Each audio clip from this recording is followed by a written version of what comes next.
तो दोस्तों, जब से भारत में मोदी सरकार आई है, तब से भारत की जो इकोनॉमी है वह बुलेट ट्रेन की रफ्तार से तेज दौड़ने लगी है। और ये हम नहीं बल्कि सरकारी आंकड़े बता रहे हैं। और आगे आने वाले समय में एक पीक पॉइंट भारत की इकोनॉमी में ऐसा आएगा जब भारत की इकोनॉमी एक साल में $1 ट्रिलियन की बढ़ोतरी करेगी, और वो समय होगा 2029 और 30 का।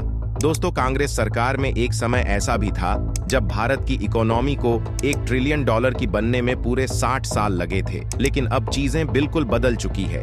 भारत में जब से मोदी सरकार आई है, तब से नई नई नीतियां बनी हैं, और इन नीतियों ने विदेशी निवेश भी आकर्षित किया है, जिसकी वजह से जो भारत की अर्थव्यवस्था है वह पटरी पर आ गई और तेज रफ्तार से दौड़ने भी लगी।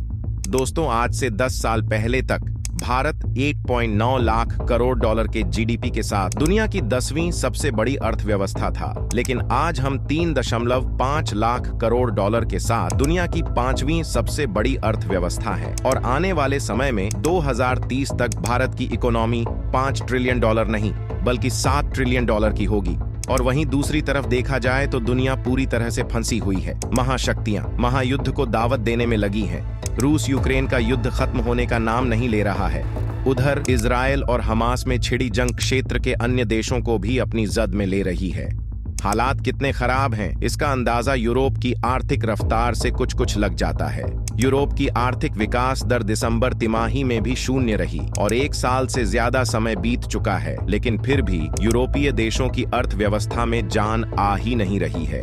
ईंधन के बढ़े हुए दाम, कर्ज महंगा होने और यूरोप की प्रमुख अर्थव्यवस्था जर्मनी में सुस्ती होने से ऐसे हालात बने हैं। अमेरिका ने भी दूसरों से पछड़ों में खुद को उलझा रखा है। चीन की टशन दुनिया को उसका दुश्मन बना रही है। तमाम विदेशी कंपनियां वहां से अपने कारोबार शिफ्ट करने में जुटी हुई हैं। इन सारी उठापटक में भारत सबसे महफूज दिख रहा है। जब दुनिया झंझावातों में उलझी हुई है, भारत 3 साल में $5 ट्रिलियन का पक्का बंदोबस्त बनाकर बैठ गया है। बेशक इस राह में चुनौतियां हैं, लेकिन इन चुनौतियों से निपटने के भारत के पास पुख्ता इंतजाम है। भारत की आर्थिक विकास दर आने वाले सालों में 7% से ज्यादा रहने का अनुमान है।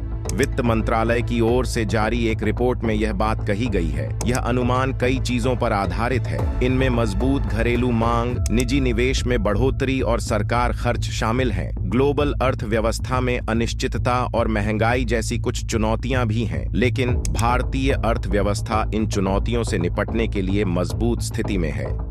जिस समय दुनिया ने उधेड़ बुनों की अंधी राहों पर दौड़ लगा दी है, भारत सपने संजो रहा है। 3 साल में उसने $5 ट्रिलियन की अर्थव्यवस्था बन जाने की संभावना जाहिर कर दी है। यह उसे दुनिया की तीसरी सबसे बड़ी इकोनॉमी बना देगा। वहीं 2030 तक भारतीय अर्थव्यवस्था $7 ट्रिलियन बन जाने की उम्मीद है। युवा आबादी, बढ़ता मध्यम वर्ग, घरेलू मांग में बढ़ोतरी, डिजिटल अर्थव्यवस्था का बढ़ता दायरा और अनुकूल सरकारी नीतियां उसके साथ हैं। दूसरी तरफ आपको यूरोप के दर्शन कराते हैं। विश्लेषकों का कहना है कि 2024 में भी यूरोप के लिए हालात बेहतर होने की संभावना कम ही है। जनवरी में लाल सागर से होने वाले समुद्री व्यापार के आतंकी हमलों से प्रभावित होने का असर भी यूरोपीय अर्थव्यवस्था पर पड़ सकता है। वैसे यूरोपीय देशों में बेरोजगारी के निचले स्तर पर होना थोड़ी राहत देता है। 2022 में यूक्रेन पर रूस के हमले के बाद से ही यूरोपीय अर्थव्यवस्था लगातार मुश्किलों से घिरी हुई है। अब भी कोई नहीं जानता कि यूक्रेन के साथ रूस का युद्ध कब खत्म होगा। यूरो करेंसी इस्तेमाल करने वाले 20 देशों में जुलाई 2022 के बाद से ही आर्थिक रफ्तार बहुत सुस्त है। जुलाई-सितंबर 2022 की तिमाही में यूरोप की अर्थव्यवस्था 0.5% की दर से बढ़ी थी।